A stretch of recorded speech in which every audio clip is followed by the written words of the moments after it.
And there goes the full-time whistle. The CAF Champions League final has come and gone, and we now know who our new African champions are. It was a thrilling final, a final that had a lot of moments, a lot of talking points, and also talking points not just of the past, but of the present and also of the future. Not just the future of the two clubs, but the future of African football. Hi, I'm the Football Otaku, and welcome to my final wrap for the season as I wrap the second half of the CAF Champions League final. If you guys are liking the content, you know what to do. Like, share, and subscribe. Put down in the comments what was your thoughts on the match, and what were your predictions, and how are you feeling about the match. Of course, guys, thank you for supporting me, or at least seeing my last video, and hopefully I'll keep you guys going for this video as well. But that's enough of me talking. Let's start with the match, starting with both teams walked in to this match having made critical changes. For Pyramids, of course, they had just played in midweek, having beaten Ceramic de Cleopatra at home in the Egyptian Prem, and that league having a very controversial end. I mean, Pyramids feel that they have won the championship. Al Ahly feel they have been officially crowned champions, but again, that's another conversation for another day. But Pyramids made massive changes to that team that played in the midweek, but also the match that really should have been comparing their starting lineup to was the first leg, and they made one critical change. Adel Ibrahim was starting this one on the bench.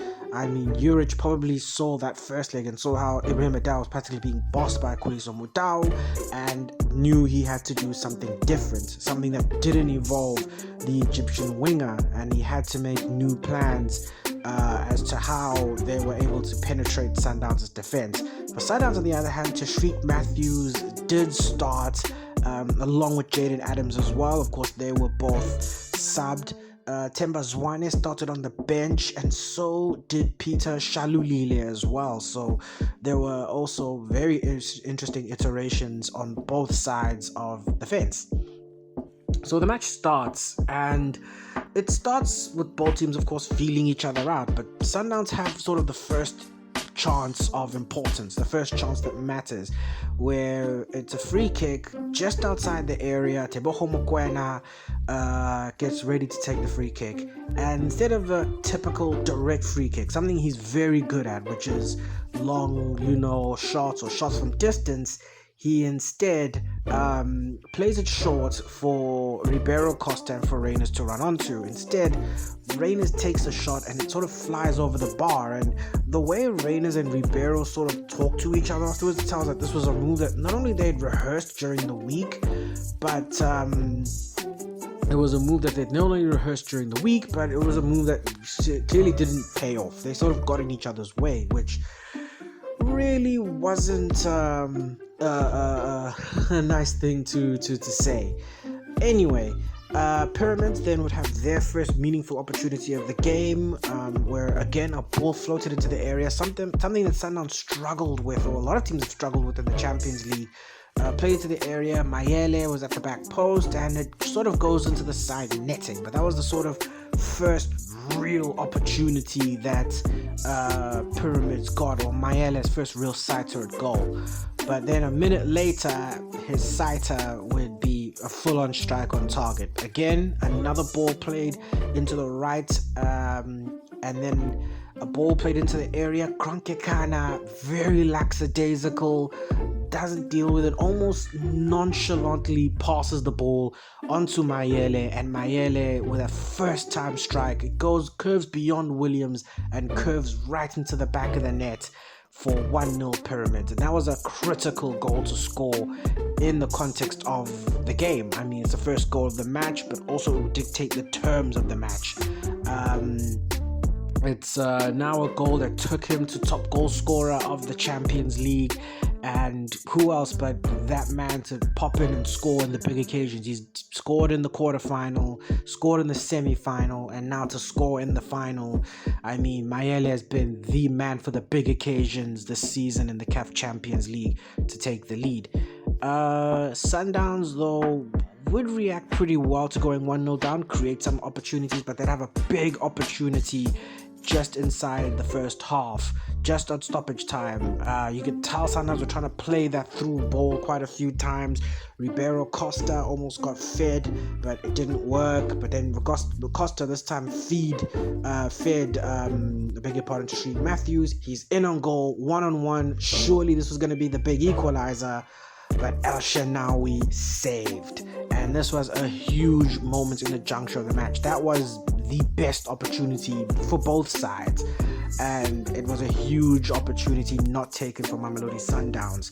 I mean, a goal just before the break would have done wonders, would have leveled the tie, and would have definitely changed the team talks of both Juric and Cardoso heading into the break. But instead, it would be Pyramids who would be leading at halftime 1-0.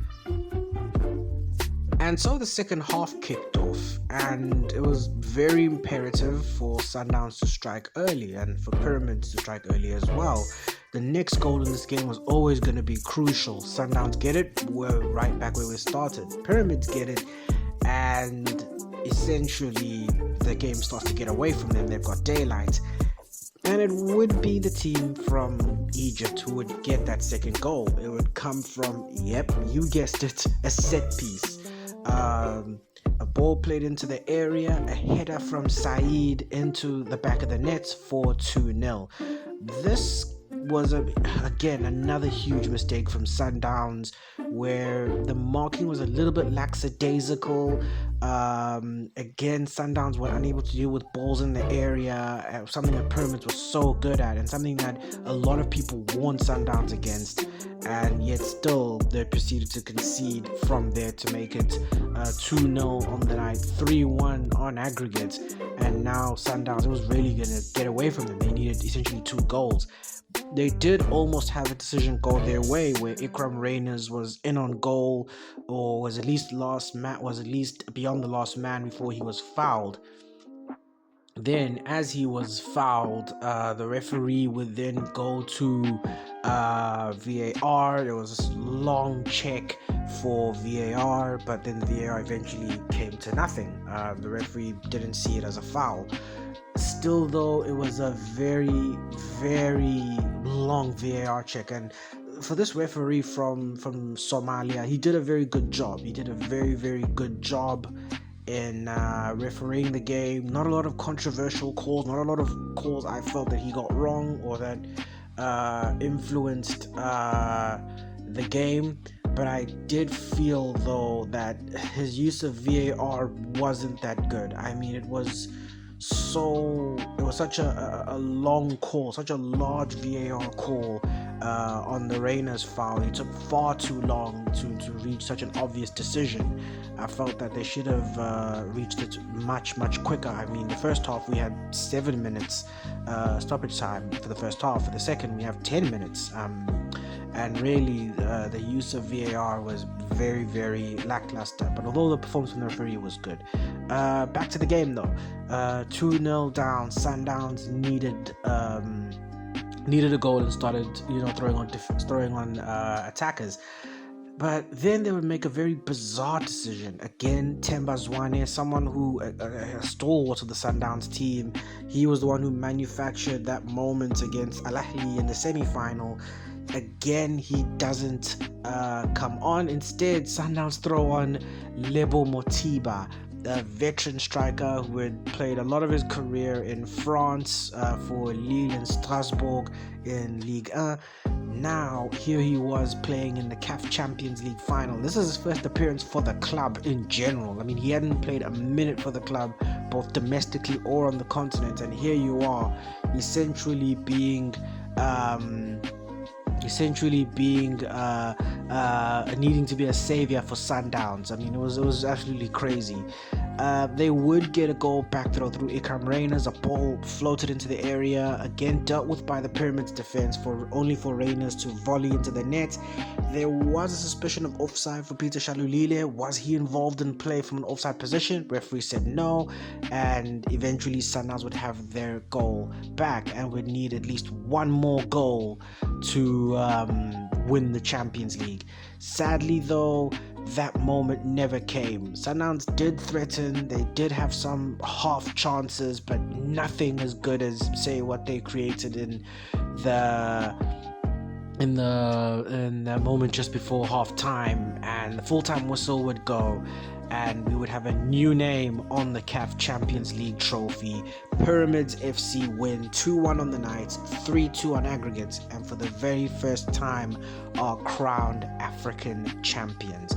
The first time a country has had 4 different Champions League winners. Pyramids are the 4th from Egypt, the 24th different winner of the African Club Championship, and for them it is a huge success and a huge sort of moment for the club. So where does that leave the two sides? Where does that leave us? I'll start first with the beaten finalists Mamelodi Sundowns, and I'll use one positive for them and one negative for them. The one positive is they made it to the final. I mean, that is a huge moment for them, a huge moment for the club. I mean, after so many near disappointments, losing in the quarterfinals, losing 3 years in a row in the semi-finals by such narrow margins and narrow mistakes, they finally made it to the final. And it wasn't just the Sundowns teams of, say, Rulani and the likes. No, it was this Sundowns team under Miguel Cardoso, who didn't have a really shining vintage campaign. Instead, they were a team that really needed results on the final day. They were very, very slender against the likes of Al Ahly and Esperance, but they finally made it to the final. And it should be a big sort of moment for them, and something they should actually be proud of, that they've made it this far to the final of the Champions League. And a huge disappointment that sadly they didn't bring the trophy home, but I'm sure for them they should take pride that they've gotten over that semi-final barrier and now are in the big final, although they lost, and that will probably give them motivation to try again and to finally bring home that second title. The negative for Sundowns is when they get to the final, and this is something I will allude to. Since doing the domestic double in 2022, Mamelodi Sundowns, where they won the league and the cup, things haven't gone too smoothly when Sundowns have reached the cup final. I mean, Sundowns have lost 3 out of the last 4 cup finals they've been in, both domestically and on the continent. I mean, the only one final they did win was the AFL final in 2023 against Wydad Casablanca.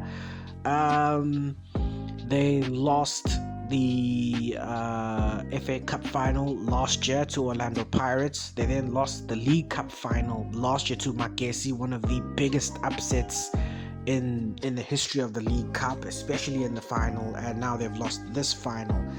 And that raises a lot of questions about Mamelodi Sundowns, having lost those 3 finals under 3 different coaches. The FA Cup final they lost under Rulani, the League Cup they lost under Coach Mangoba, and now the FA Cup the Champions League final under Miguel Cardoso. That now raises questions about Sundowns of they are not able to do it when it matters most. I mean, Sundowns of course are the monicum of consistency, having won the South African Championship or the league title here 8 times.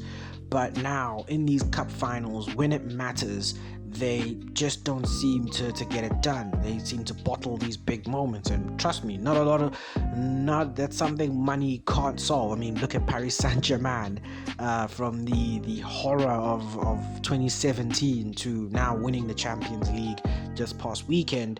That's something money can't fix. So I feel for Mamelodi Sundowns, I feel for them it's going to be questions they have to ask themselves. Why can't we get it done in these finals? Why can't we go over the line? And as much as they are winning the league title, they need to win more than just the league. They're a team that's too good enough just to spam league championships and consider themselves good or consider themselves impressive. They have to add more to that, and to that they have to start winning these finals, because now a question has to be asked: are Sundowns bottle jobs and just use the league title to compensate the fact that they're good?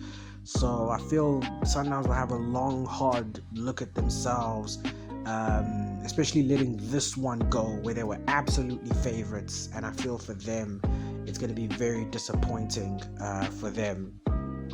Pyramids, I will first go through the positive. They're African champions. There, we're done. No, but to go into deeper detail, for them to be African champions, usually in a tournament as brutal as the CAF Champions League, as unforgiving as the CAF Champions League, traditionally teams that win the CAF Champions League are not your great entertaining sides. I mean, the Al Ahly team of the 2000s that won African titles on the regular were never good. They were never really great in terms of entertainment. They were just able to pull magic moments from anywhere to win titles. The CAF Champions League isn't necessarily won by the best football teams on the planet. It's not necessarily won by the best sort of teams on the planet, on the continent. It's won by a team that is able to get magic moments, to play with discipline, and to be able to eke out games and eke out big moments to win those titles. Pyramids have been the complete opposite and have ripped up that book completely and have won the CAF Champions League by playing a brand of football that is entertaining, enterprising, and score bags of goals home and away. Pyramids are the kind of team that they don't necessarily play for a draw, they don't necessarily play for the result that will help. They play to win, and they play to score a lot of goals, and that for them will be a big help for them. And for them, you could say the CAF Champions League, for football in general, it's great that the great entertainer, the team who bags a lot of goals, ended up winning at the end. This is one of the rare occasions where attack won the championship rather than defense, and I think that for them it's a great moment, and it's a great moment for African football followers in general.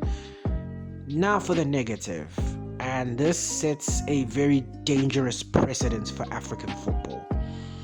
Now, Pyramids are a very young club. I mean, in their current state, in their current existence, they only go as far back as 2018. So this club isn't even 10 years old. Their roots only take them as far back as 2008, and they've been historically backed by some pretty rich people from the Middle East. They're a club that haven't cultivated a fan base. I mean, shout out to the crowd that was actually there, but I mean, we know that those guys aren't hardcore Pyramid fans. I mean, they are generally just fans of other clubs, but Pyramids don't really have a core fan base or community or a sort of core people that they can call their own. They're very artificial. They're a team that don't really have that history or that pedigree or even that fan base, or what make that special sort of thing that makes a club a club, and Pyramids don't have that. And for them to win the CAF Champions League sets a very dangerous precedent for this continent. For anyone who doesn't follow African football and wonder why for Pyramids it feels this way, it's similar to Red Bull winning the UEFA Champions League. I think that's the best way to describe it. Similar to Red Bull winning the UEFA Champions League, whether Salzburg or Leipzig. It will be dangerous for a club that doesn't have a lot of fans, doesn't have a sort of core fandom, just has a lot of money, and for them to win the Champions League is a very dangerous look. And it's going to be very, very important. Where do we go from here? It's going to embolden other clubs and see them and see Pyramids as sort of the standard bearer. There's going to be other clubs who are going to have sort of rich people backing them and rich people supporting them, who don't have that core fan base, who don't really need. Now, no, we don't need a core fan base. We don't need a core community. We can just show up, have a lot of money, and in 10, maybe even 15 years from now, eventually win the CAF Champions League. And while all the giants sort of lay by the wayside, as good as it is that we have a new name on the trophy because it means variety, it also doesn't bode well, and it'll be very, very interesting where African football goes from here, where African football, the environment goes from here, especially with Pyramids now winning the CAF Champions League.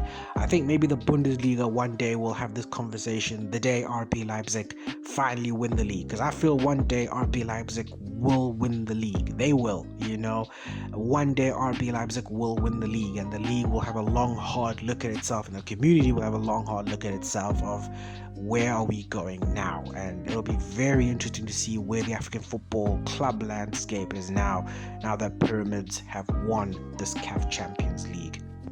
And that is it. I mean, thank you for everybody who's been following me, who's been enjoying the uploads this season, following the CAF Champions League, essentially from the knockout stage on the way to the championship.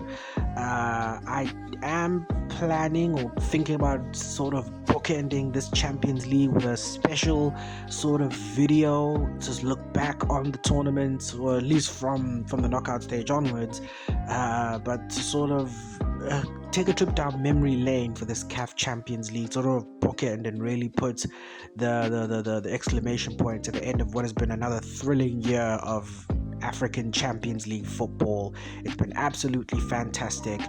Thanks again for all of you guys who've been watching all the videos in this competition, who've been hitting me up, who've been in the comments. Again, go through the you can obviously post in the comments what was your moment of the match, who did you fancy to win, did your team or your coach do right or wrong.